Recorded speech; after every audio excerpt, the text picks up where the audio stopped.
नमो वासुदेवाय। ओम नमो भगवते वासुदेवाय। श्रीमद् भगवद गीता अष्टम अध्याय श्लोक नंबर 8।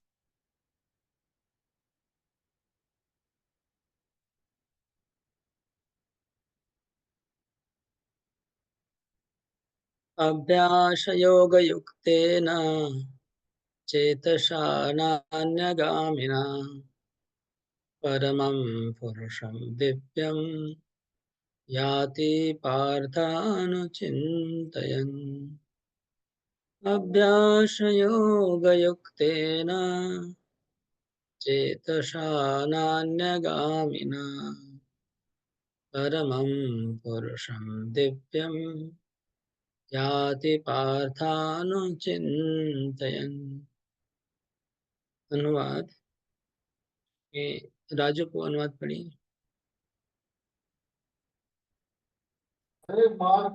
हे पार्थ, जो व्यक्ति मेरा स्मरण करने में अपना मन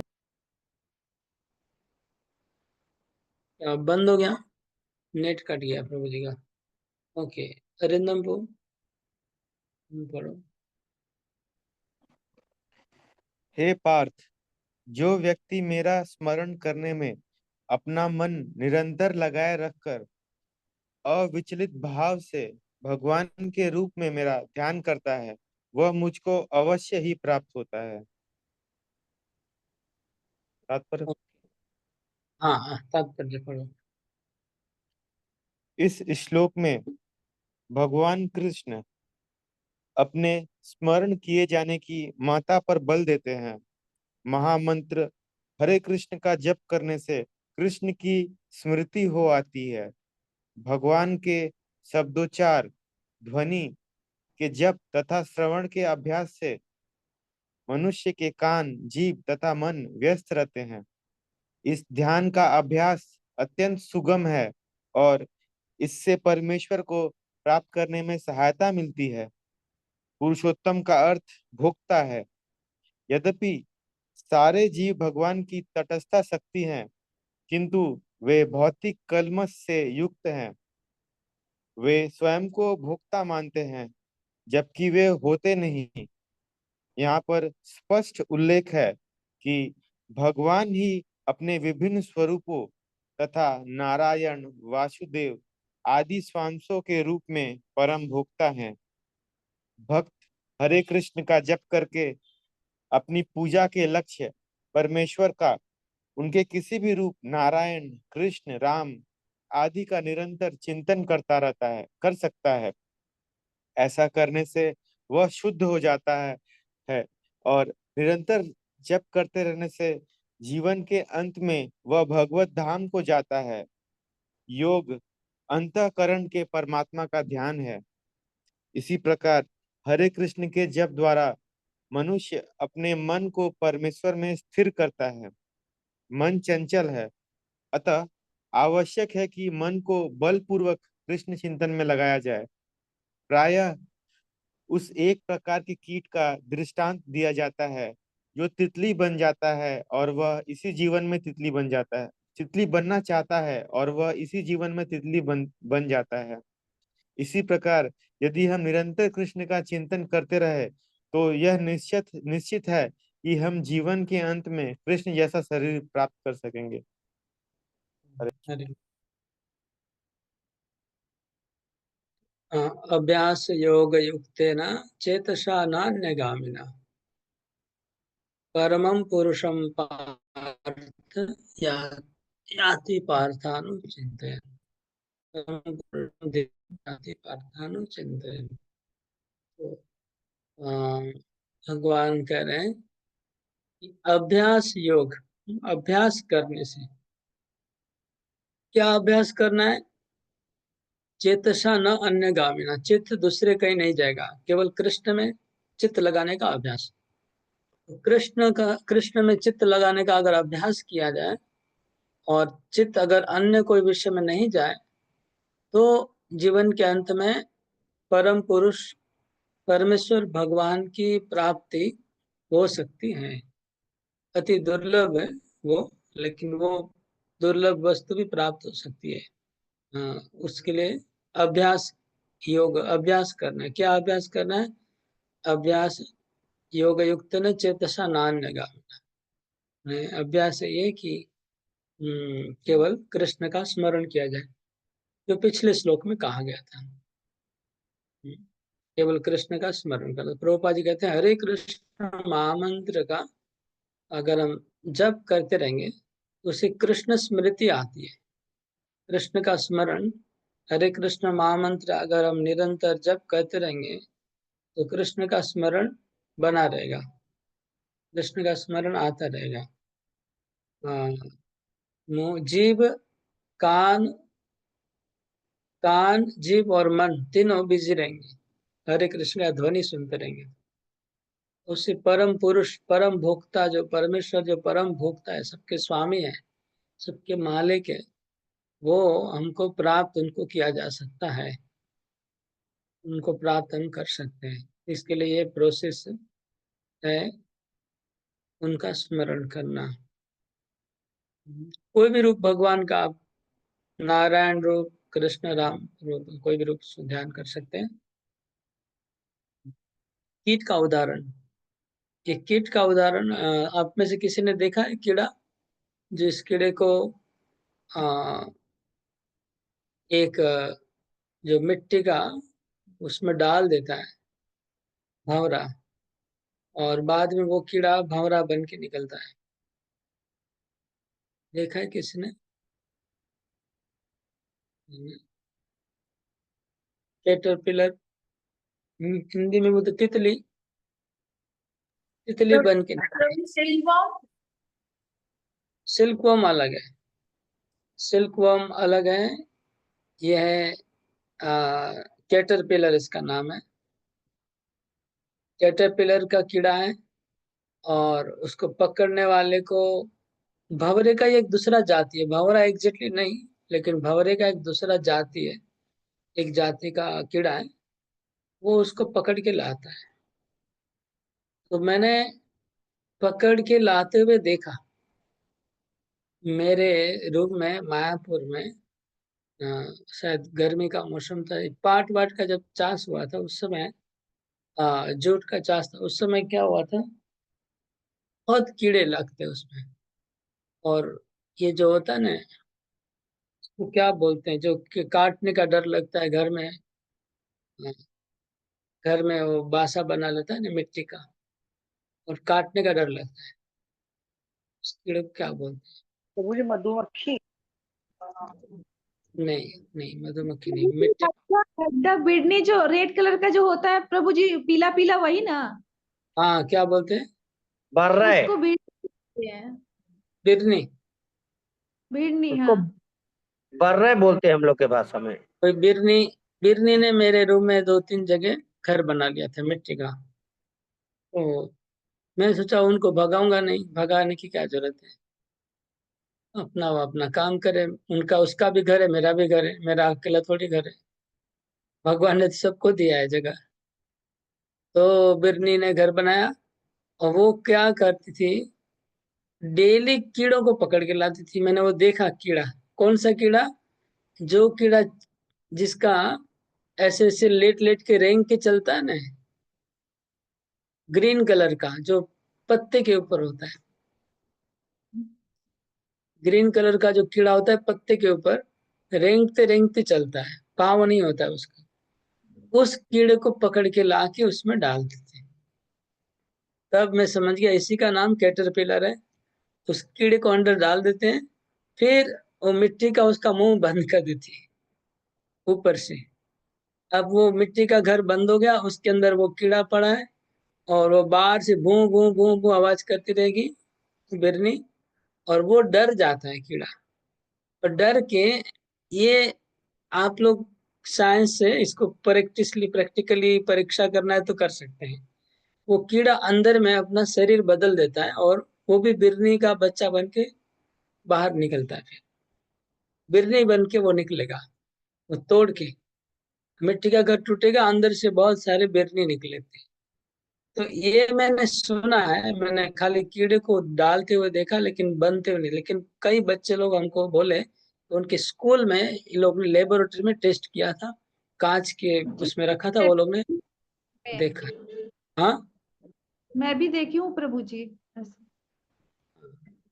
तो वो कांच के अंदर डाल के रख दिया था, उसको बदलते हुए उन्होंने देखा कैसे वो बदला अपना शरीर। तो ये कहने का मतलब ये है कि अगर हम कृष्ण का चिंतन करते रहेंगे, बोलने का उद्देश्य है, जैसे वो कीड़ा उस दूसरे कीड़े का चिंतन करते करते करते करते करते दूसरा कीड़ा बन जाता है, शरीर उसका बदल जाता है। ऐसे ही हम अगर कृष्ण का चिंतन करते रहेंगे, कृष्ण का चिंतन करते करते करते हमारे अंदर भी कृष्ण जैसा ही हम लोग बन जाएंगे, तो कृष्ण के धाम चले जाएंगे। कृष्ण के जैसा बनने का मतलब हम लोग को कृष्ण के जैसा मतलब सांवरा ऐसा नहीं बनना है। कृष्ण के जैसा मतलब सच्चिद आनंद शरीर, चिन्मय शरीर प्राप्त हो जाएगा, जो शरीर कृष्ण के जैसा गुण में होगा। लेकिन भगवान के दास का शरीर मिलेगा हमको। भगवान तो प्रभु है, हम लोग दास बन के जाएंगे भगवान के धाम। तो कृष्ण का जैसा शरीर मतलब सच्चिद आनंद शरीर होगा, कृष्ण के दास का शरीर होगा, वो हमको मिल सकता है अगर हम कृष्ण का चिंता करते रहेंगे। तो जो जिसका चिंता करता है ऐसे बनता है, ये नियम है, ये एक नियम है, सिद्धांत है, लॉ है, लॉ ऑफ नेचर है। जो जैसा चिंता करेगा वैसा बन जाएगा। जैसे हिरण्यकशिपु और ये लोग रावण, ये लोग भगवान का चिंता करते थे हमेशा, इसलिए इनको भी मोक्ष प्राप्त हो गया।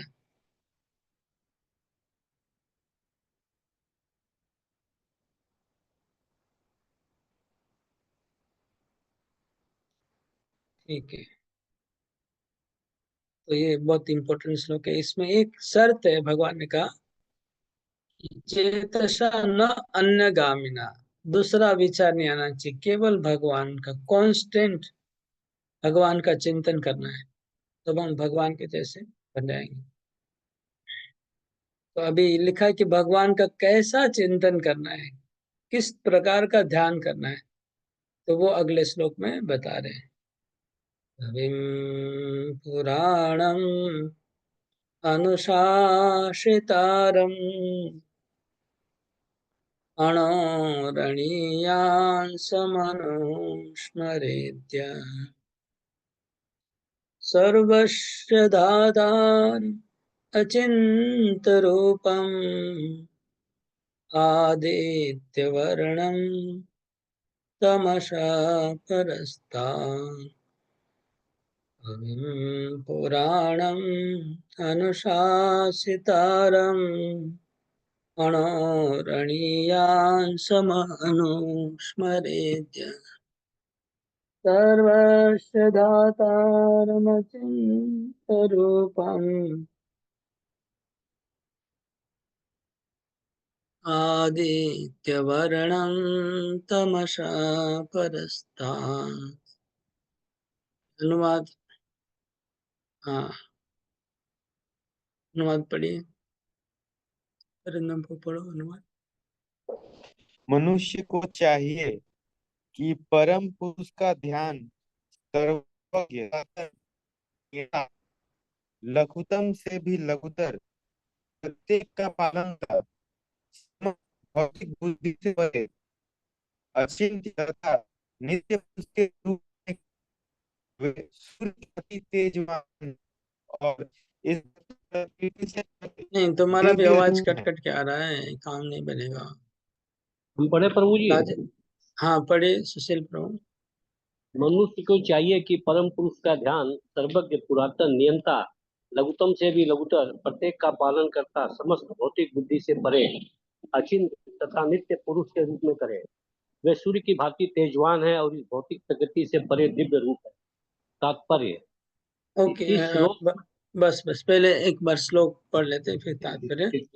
तो भगवान का कैसा ध्यान करना है वो बता रहे प्रभु भाई। मनुष्य को चाहिए कि परम पुरुष का ध्यान करे, कैसा? तो एक एक शब्द का अर्थ आप लोग नोट कर लीजिए। कवि, कवि का मतलब लिखा है सर्वज्ञ, ठीक है, तो तात्पर्य में कवि का अर्थ क्या दिया है प्रभुपाद जी ने? तात्पर्य में देखिए 4-5 लाइन के बाद कवि, भगवान कवि है, अर्थात भूत वर्तमान तथा भविष्य के ज्ञाता हैं, अतः वे सब कुछ जानने वाले हैं। तो कवि का अर्थ क्या हुआ? कवि का अर्थ हो गया भूत वर्तमान और भविष्य सब कुछ जानने वाले सर्वज्ञ। कवि मतलब सर्वज्ञ, सर्वज्ञ मतलब त्रिकालदर्शी, त्रिकालदर्शी मतलब भूत वर्तमान और भविष्य जानने वाला कवि। दूसरा नाम क्या? पुराणम। पुराणम का अर्थ क्या है? पुराणम का अर्थ है प्राचीनतम पुरुष, समस्त वस्तुओं के उद्गम, प्रत्येक वस्तु उनसे उत्पन्न हुई है। ये हो गया पुराणम का अर्थ। ये एक एक शब्द का अर्थ आप लोग लिखना है, लिख के रखिए। प्रश्न, हम इसका प्रश्न भी कर लेंगे, प्रश्न नहीं होगा तो।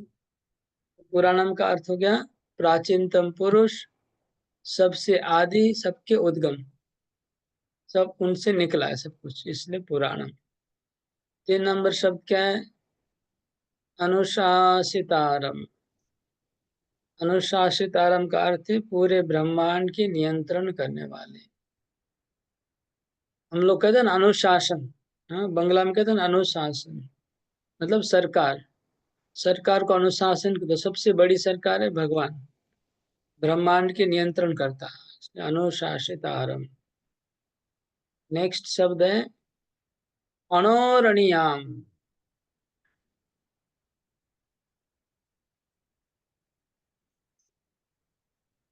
ओके, अनुशासित आरम में 2 शब्द और है।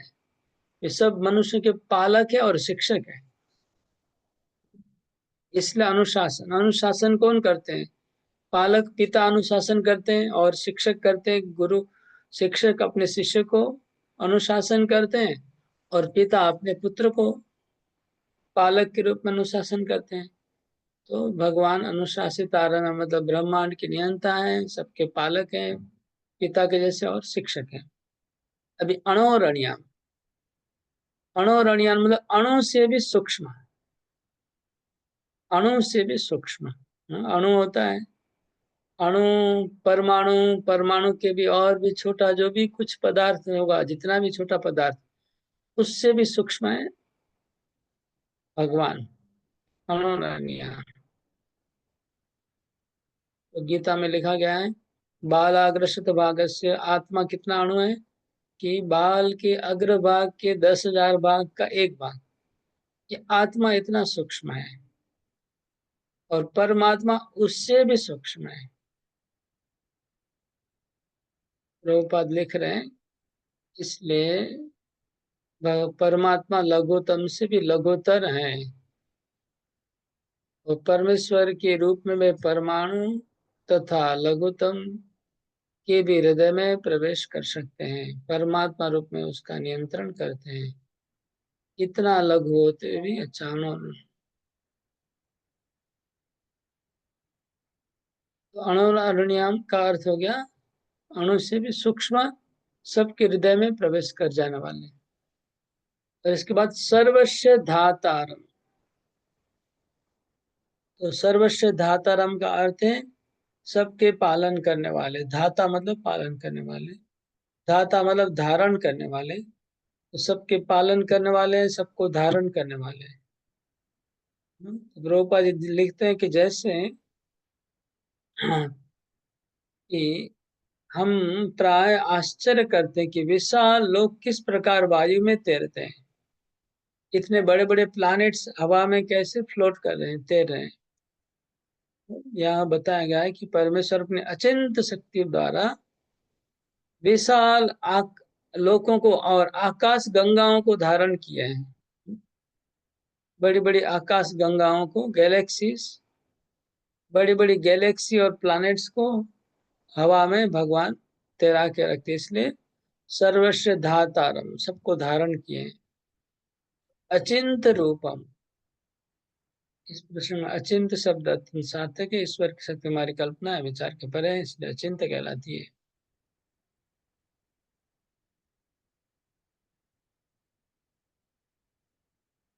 सर्वस्व धातारम अचिंत रूपम आदित्य वर्णम तमस पुरस्तात्। आदित्य वर्णम सूर्य के जैसे प्रकाशमान है और तमोगुण से बहुत दूर है। तमोगुण उनको छू नहीं सकता है।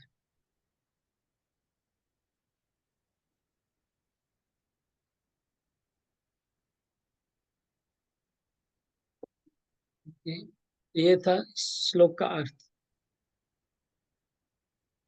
तो कोई प्रश्न है क्या? आप लोग ने देखा है कोई इस अध्याय के इस श्लोक के ऊपर? जिनके पास प्रश्न है रीडिंग उन करके बताइए। 2 नंबर श्लोक का नहीं है प्रभु। ओके, तो एक प्रश्न लिख लीजिए। निम्नलिखित शब्दों का अर्थ बताइए। कवि, पुराण, अनुशासितारम, अणुसे अणोरणीयाम, धातारम, सर्वस्व धातारम।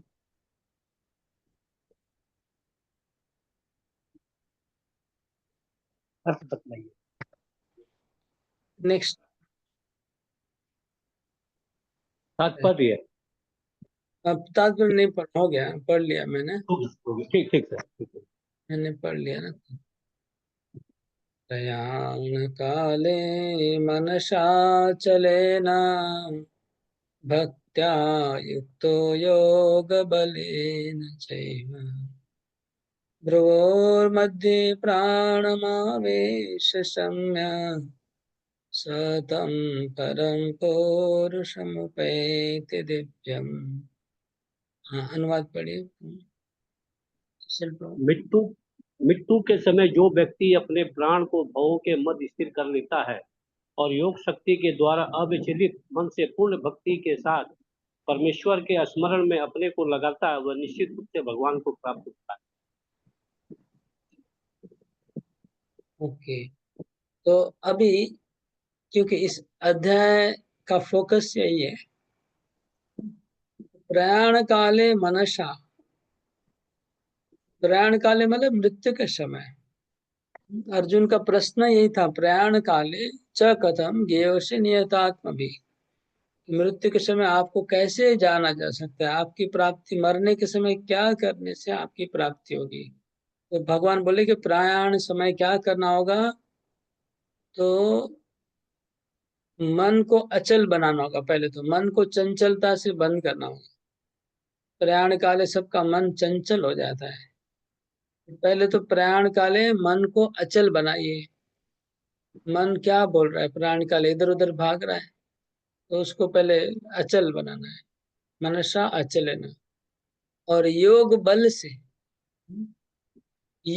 से मन को रोकिए, मन को जाने मत दीजिए। और भक्ति के बल से, भक्त्या युक्तो योग बलेन चैव। भक्ति और योग दोनों को बल से मन को अचल बना के रखिए, अटल एक जगह रोकिए। फिर क्या करना? ऐसा करने के बाद मतलब मन को दूसरे विषयों से लेके आइए। और भ्रुवोर मध्य, फिर एक आपको पद्मासन में बैठना है और दीर्घ श्वास लेना है। दीर्घ श्वास लेके आसन में ओम का उच्चारण करके ध्यान करके दोनों जो भ्रुवा है, आंखों की जो भ्रुवा है दोनों, उसके बीच में प्राण को लेके आना है। प्राण जो 6 चक्र है हमारे शरीर में, मूलाधार चक्र, और उसके बाद मूलाधार चक्र, और क्या है, 6 चक्र हैं। तो ऐसे चक्रों से धीरे धीरे प्राण को यहाँ लेके आना है, दोनों भ्रू के बीच में। और फिर उनको ओम उच्चारण करके ध्यान करना है, और ध्यान कृष्ण का ध्यान करना है। और फिर इस ब्रह्मरंध्र को भेद करके आत्मा जिस लोक में जाना चाहता है उस लोक में चला जाएगा। तो ये जो प्रोसेस जो बताया जा रहा है, ये योगा प्रोसेस है, अष्टांग योग। लेकिन उसमें भक्ति मिश्र किया हुआ है, भक्ति के साथ योग करना है। ध्यान करना है कृष्ण का, लेकिन प्रोसेस है योग, योग का, अष्टांग योग का। ये योगियों के लिए, भक्तों के लिए नहीं। भक्त लोग ऐसा नहीं कर पाएंगे। आप, हम लोग में कोई नहीं कर पाएगा जो इधर लिखा हुआ है।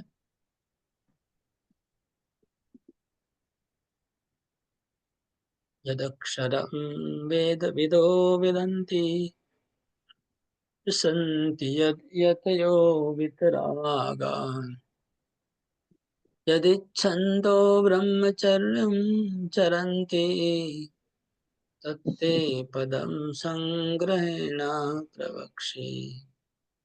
यदक्षरं वेदविदो वदन्ति, विशन्ति यतयो वीतरागाः, यदिच्छन्तो ब्रह्मचर्यं चरन्ति, तत्ते पदं संग्रहेण प्रवक्षे। पढ़िए प्रभु अनुवाद। जो वेदों के ज्ञाता हैं, जो ओंकार का उच्चारण करते हैं और जो संन्यास आश्रम के बड़े बड़े मुनि हैं, वे ब्रह्म में प्रवेश करते हैं। ऐसे सिद्धि की इच्छा करने वाले ब्रह्मचर्यव्रत का अभ्यास करते हैं। अब मैं तुम्हें यह विधि बताऊंगा जिससे कोई भी व्यक्ति मुक्ति लाभ कर सकता है। ये जो योग मार्ग है, जो प्रभुपाद तात्पर्य में लिख रहे हैं, श्री कृष्ण अर्जुन के लिए षट चक्र योग विधि का अनुमोदन कर चुके हैं। षट चक्र योग प्रभुपाद बोल रहे हैं। ये षट चक्र हमारे शरीर में वो एक प्रोसेस है, अष्टांग योग के द्वारा होता है। वो चक्र को, प्राणों को चक्रों में, एक एक चक्र में ले जाना, ऊपर से नीचे प्राण बार बार जाएंगे। एक ये क्या बोलते हैं प्रभुपाद जी, इसको बोलते टेक्निकल, एक टेक्निकल प्रोसेस है भगवान को भक्ति करने का। टेक्निकल प्रोसेस, टेक्निकल है, इसमें टेक्निक यूज करते हैं। लेकिन इसमें योग्यता है। योग्यता क्या चाहिए? केवल ब्रह्मचार्य पालन करने वाले इसको कर पाएंगे, सबके लिए नहीं है। भक्ति सबके लिए है, लेकिन ये विधि सबके लिए नहीं है। इसके लिए केवल ब्रह्मचारी ही कर सकते हैं।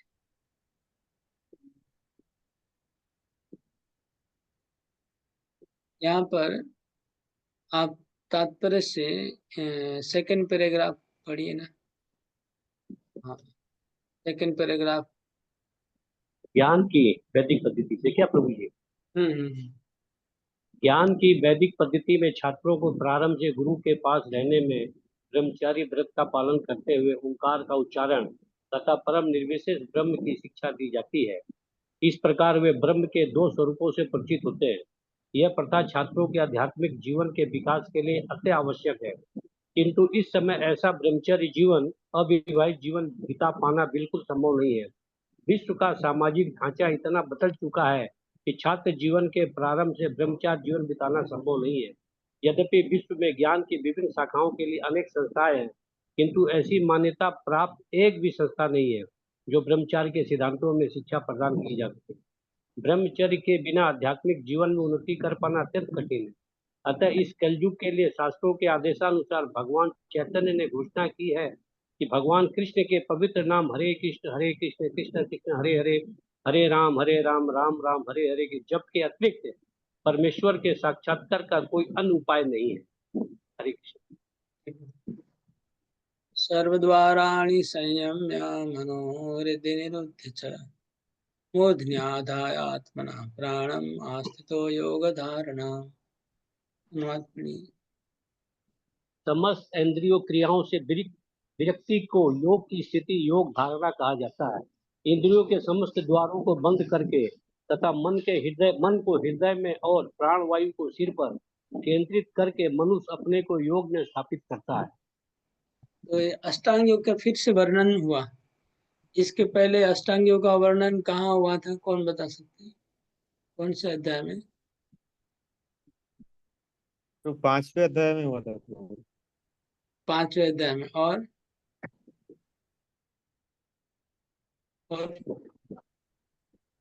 छठे अध्याय में भी हुआ प्रभु। छठे अध्याय में। तो 5वें अध्याय में योग, अष्टांग योग का इंट्रोडक्शन हुआ था थोड़ा सा। छठे अध्याय में विस्तार पूर्वक बताया गया।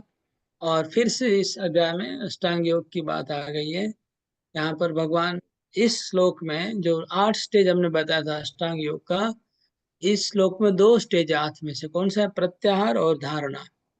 ठीक है। और इसके पीछे वाले श्लोकों में ध्यान आसन था, यम नियम आसान प्राणायाम, ये इधर हो गया 10 नंबर श्लोक में।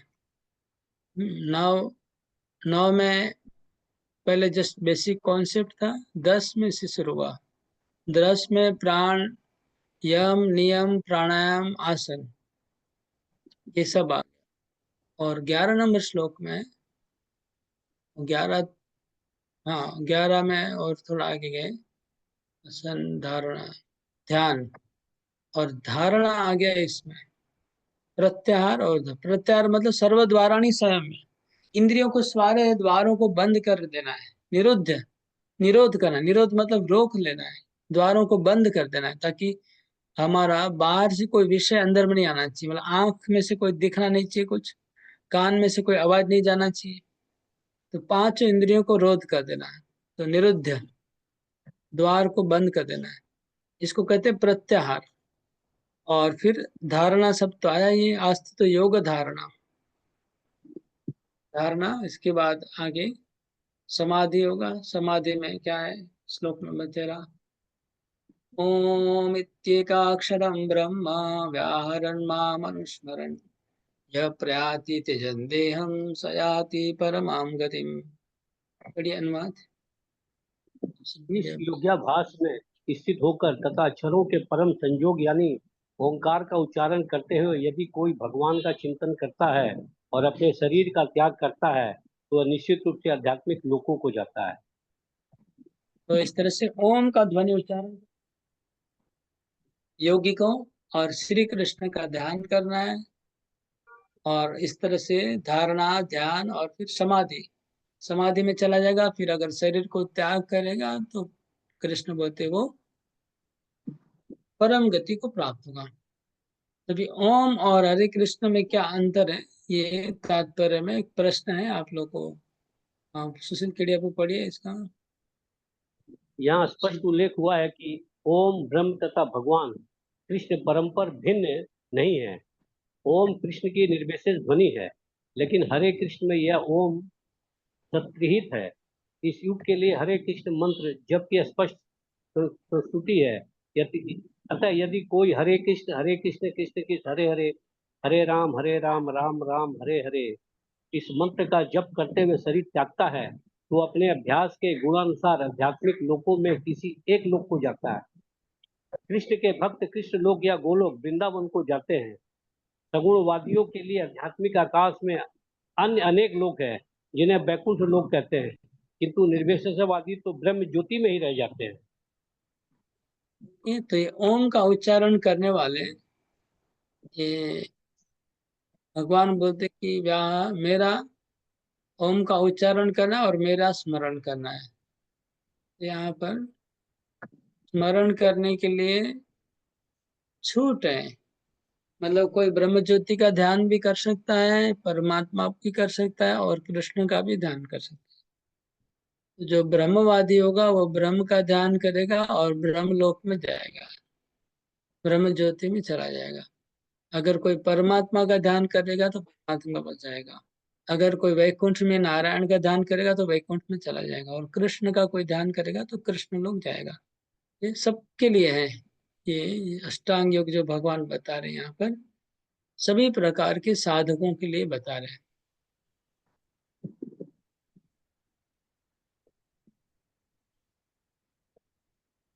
केवल भक्तों की बात नहीं, सबकी है।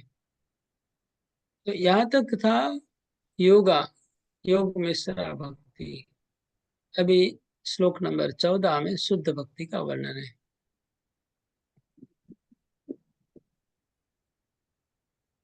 प्रभु जी, हाँ ये ये जो आर्य वाले, आर्य समाज वाले हैं, वो क्या प्रभु जी निर्विशेषवादियों में आते हैं? हाँ, निर्विशेषवादी है।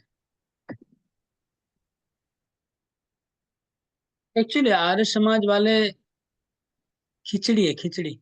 कोई उनका माप नहीं है। क्या हुआ ना, वो आर्य समाज का मैंने हिस्ट्री पढ़ा है।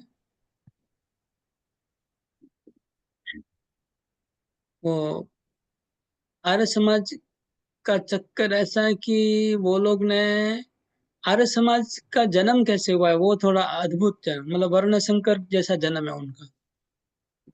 कैसा जन्म हुआ, जो ब्रिटिश लोग जब इंडिया में आए, तो ब्रिटिश का शासन चल रहा था इंडिया में। तो ब्रिटिश क्रिश्चियन लोग, जो बहुत ही उस समय ब्रिटिश मतलब स्टेटस उनका हाई था थोड़ा, क्रिश्चियन लोगों का, तो वो लोग हिंदू धर्म की बहुत क्रिटिसाइज करते थे। हिंदू धर्म के जो रिचुअल्स थे ना, उसको वो लोग बहुत नीचा मानते थे। मतलब भगवान का पूजा करना, कीर्तन करना, ये लोग को बहुत कंडेम करते थे वो लोग क्रिश्चियन लोग, ब्रिटिश लोग। तो कुछ जैसे आर्य समाज के जो संस्थापक है, उनको ऐसा लगा कि हम ऐसा कुछ प्रैक्टिस करेंगे जो क्रिश्चियन लोग जिसका क्रिटिसाइज नहीं कर सकते। ठीक है, तो यहाँ से जन्म हुआ। मतलब हिंदू धर्म और क्रिश्चियन को फिलोसफी से सेटिंग करके सृष्टि किया गया, उनको खुश करना है। तो अभी हिंदू की जो रिचुअल्स हैं, जो रिचुअल मतलब पारंपरिक जो क्रियाएं हैं, उसके पीछे जो साइंस है उसको समझाने का कैपेसिटी नहीं था किसी का, लेकिन उसको बदल दिया। परंपराओं को बदल के नई परंपराएं शुरू की, जो उसका वो लोग निंदा नहीं कर सकते हैं, वह वो लोग उनको अच्छे नजर से देखेंगे। तो उनकी नजरों में अच्छा बनने के लिए जो धर्म बनाया गया, वो है आर्य समाज। समझ गए? निकल गया? समझ गए क्या राजीव को?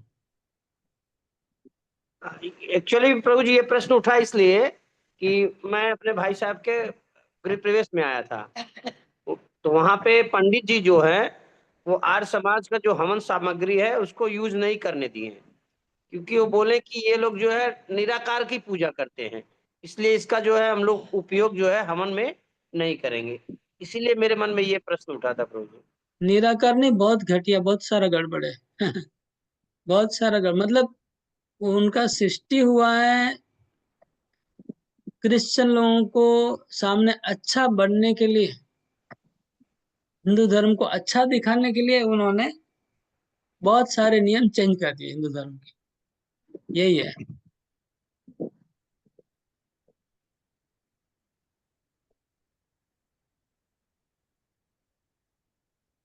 प्रॉब्लम बहुत है, लेकिन ठीक है, छोड़िए उनको। किसी भगवान कृष्ण को, रामचंद्र को, किसी को नहीं मानते।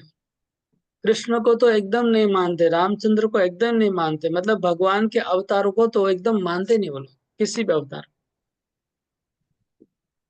मतलब ये तो मुस्लिम और क्रिश्चियन से भी घटिया हो गया उनका धर्म। एटलीस्ट मुस्लिम लोग अपने अल्लाह को तो मानते हैं, क्रिश्चियन लोग जीसस को तो मानते हैं, ये लोग अपने भगवान पे नहीं मानते। यानी अभी ऑलमोस्ट खत्म हो चुका है उनका बिस्तर पोटला सब, लेकिन कहीं कहीं पर प्रभाव होगा ज्यादा।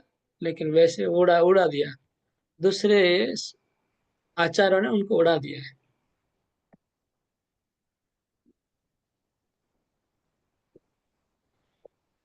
ब्रिटिश के अमल में जितने भी धर्म सृष्टि हुई भारत में, दो चार ऐसे और भी हुई है, सब लोग का यही प्रॉब्लम था। ब्रह्म समाज, आर्य समाज, और भी चार पांच है, उनका नाम नहीं बोलना है, लेकिन सब लोग ब्रिटिश को खुशी करने के लिए अपना हिंदू धर्म को चेंज किए।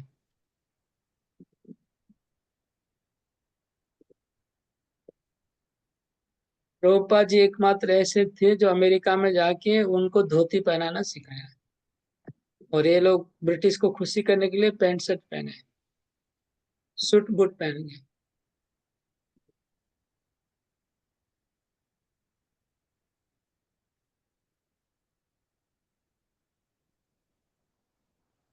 कंप्रोमाइज नहीं किया प्रभुपाद जी ने, ये लोग ने सबने कंप्रोमाइज किया। तो यहाँ पर एक प्रश्न होगा शायद, आप लोग देखिएगा। ओम और हरे कृष्ण का इस क्या है? बड़े प्रभु जी, हाँ, क्या प्रश्न है? हरे कृष्ण महामंत्र के जप और ओम के जप की तुलना करें। हम्म ये प्रश्न है, ध्यान रखिएगा।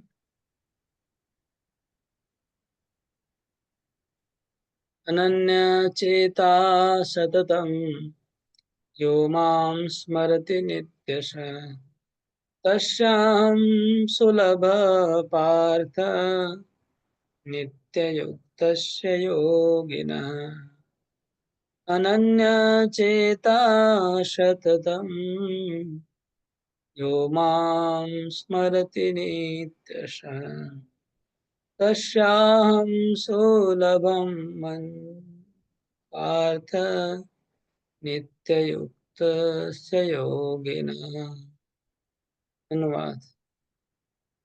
हे अर्जुन, जो अनन्य भाव से निरंतर मेरा स्मरण करता है उसके लिए मैं सुलभ हूँ, क्योंकि वह मेरी भक्ति में प्रवृत्त।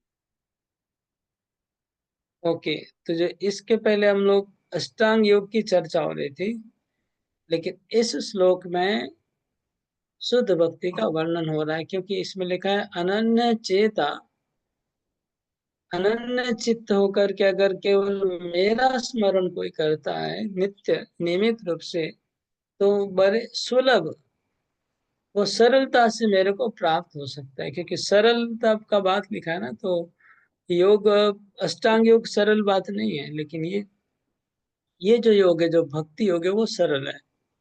तो यहाँ भक्ति का वर्णन है, इसमें कुछ ज्यादा कुछ नहीं करना है, केवल भगवान का स्मरण करना है अनन्य भाव से।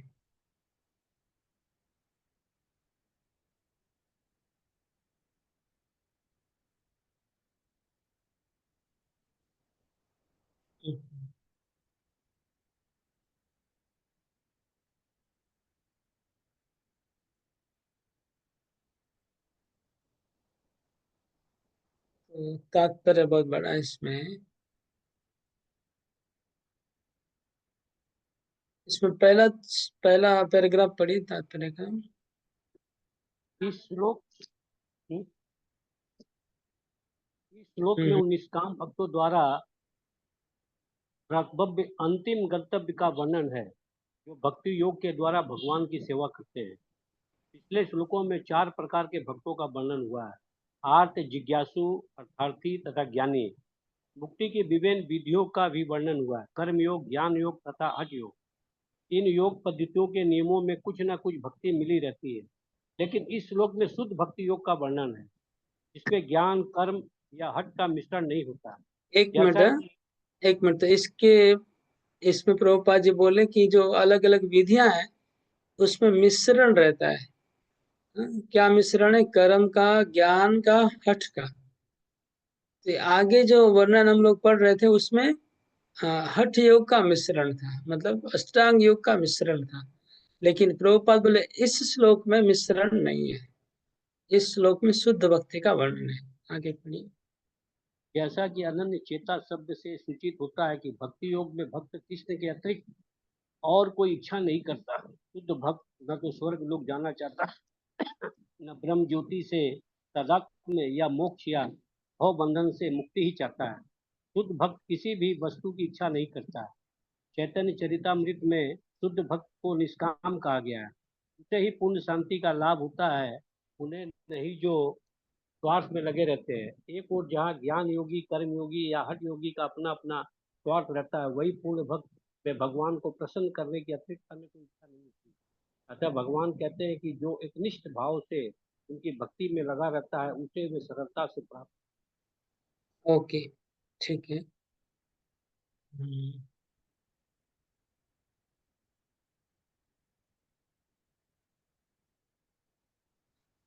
अगला नीचे का जो एक पैराग्राफ छोड़ के लास्ट पैराग्राफ पढ़िए। शुद्ध भक्त का सबसे बड़ा। हाँ, सबसे बड़ा शुद्ध भक्त का सबसे बड़ा गुण यह है कि वह देश अथवा काल का विचार किए बिना अनन्य भाव से कृष्ण का ही चिंतन करता रहता है। उसको किसी तरह का व्यवधान नहीं होना चाहिए। उसे कहीं भी और किसी भी समय अपना सेवा कार्य करते रहने में समर्थ होना चाहिए। कुछ लोगों का कहना है कि भक्तों को वृंदावन जैसे पवित्र स्थानों में या किसी पवित्र नगर में या भगवान रह चुके हैं रहना चाहिए, किंतु शुद्ध भक्त कहीं भी रहकर अपनी भक्ति से वृंदावन जैसा वातावरण उत्पन्न कर सकता है। श्री अद्वैत ने चैतन्य महाप्रभु से कहा था, आप जहाँ भी हो हे प्रभु वही वृंदावन है। ओके, तो प्रभुपाद जी बोले कुछ भक्तों का कहना है कि अ, कुछ लोगों का कहना है कि वृंदावन में ही रहना चाहिए, लेकिन लेकिन शुद्ध भक्त जहाँ रहता है वहाँ वृंदावन का वातावरण उत्पन्न कर सकता है। आगे पढ़िए। जैसा कि सत्तम तथा नित्यांश शब्दों से सूचित होता है, शुद्ध भक्त निरंतर कृष्ण का ही स्मरण करता है और उन्हीं का ध्यान करता है। ये शुद्ध भक्त के गुण हैं जिनके लिए भगवान सहज सुलभ है। गीता समस्त योग पद्धतियों में से भक्ति योग की ही संस्तुति करती है। सामान्यतः भक्ति योगी 5 प्रकार से भक्ति में लगे रहते हैं। शांत भक्त जो उदासीन रहकर भक्ति में से युक्त होते हैं। दास्य भक्त जो दास के रूप में भक्ति में युक्त होते हैं। सख्य भक्त जो सखा रूप में भक्ति में युक्त रहते हैं होते हैं। वात्सल्य भक्त जो माता पिता की भांति भक्ति से युक्त होते हैं, तथा माधुर्य भक्त जो परमेश्वर के साथ दाम्पत्य प्रेमी की भांति भक्ति में युक्त होते हैं। शुद्ध भक्त इनमें से किसी भी परमेश्वर की प्रेमा भक्ति से युक्त होता है और उन्हें कभी नहीं भूल पाता, जिससे भगवान उसे सरलता से प्राप्त हो जाते हैं। जिस प्रकार शुद्ध भक्त क्षण भर के लिए भी भगवान को नहीं भूलता, उसी प्रकार भगवान भी अपने शुद्ध भक्त को क्षण भर के लिए भी नहीं भूलते। हरे कृष्ण कृष्ण कृष्ण हरे हरे, हरे राम राम राम हरे हरे। इस महामंत्र के कीर्तन की कृष्ण भावना भावित विधि का यही सबसे बड़ा आशीर्वाद है। तो ये श्लोक में प्रभुपाद जी ने बड़ा तात्पर्य दिया, क्योंकि ये शुद्ध भक्ति के बारे में था।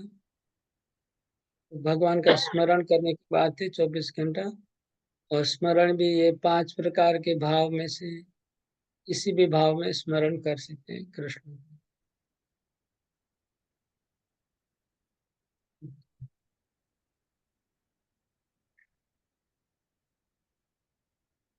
तो फिर आज यहाँ रखते हैं।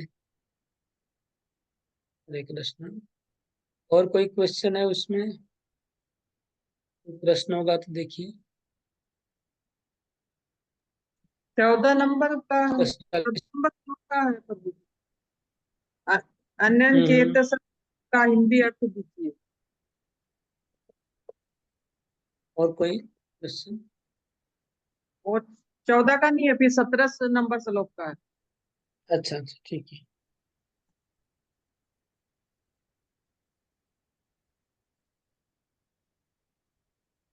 अनन्य चेता शब्द का तात्पर्य लिखिए, ऐसा करना पड़ेगा। हिंदी शब्द तो लिखने में 1 सेकंड लगेगा, लेकिन तात्पर्य। ओके, फिर रखता हूँ। हरे कृष्ण। अटेंडेंस ले लीजिए प्रभु जी। हाँ, अटेंडेंस यार, वेरी गुड, याद करवा दिए, मैं भूल ही जाता हूँ।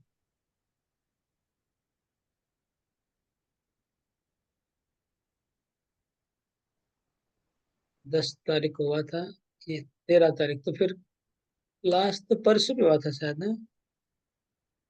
परसों अटेंडेंस नहीं हुआ? मंडे को मंडे हुआ था, अटेंडेंस भी हुआ था। मंडे को हुआ था। मंडे, इसमें 10 तारीख का अटेंडेंस है last. Okay, Aditya Gupta absent है। 10 तारीख। ओके, 10 का हुआ है लास्ट। रिंदन पांडे का अटेंडेंस देता हूँ। शरणमती एब्सेंट, हेमा माता जी attendance है। हाँ, जानकी माता जी, कीड़िया माता जी, ललिता जायसवाल माता जी, ममता माता जी नहीं है, राजापुर नहीं है, गीता गौल माता जी अटेंड किया आज 2 दिन के बाद, लखपीदा नहीं है, रविंद्र राव नहीं है, गुप्ता माता जी, राजू जायसवाल है, राकेश जायसवाल, सुरेखा, लतीश माता जी, सरिता जायसवाल। वो मैंने स्क्रीन शेयर नहीं किया, ऐसे ही लिखे जा रहा हूँ, आप लोग तो देख भी नहीं पाएंगे ना।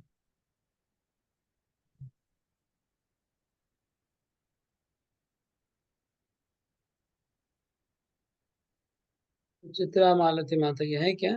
हाँ है, देखा। सुमन देवी है, टिकवाणी है, सुनीता ठाकुर एब्सेंट है, प्रभु है, उदय सिंह प्रभु अटेंडेंस है। उर्मिला शो माता जी थी क्लास में आज, नहीं दिखाई दिया लगता। भाषण में एब्सेंट। विनीता माता जी प्रेजेंट है, विनोद कुमार प्रभु प्रेजेंट, विजय शर्मा एब्सेंट।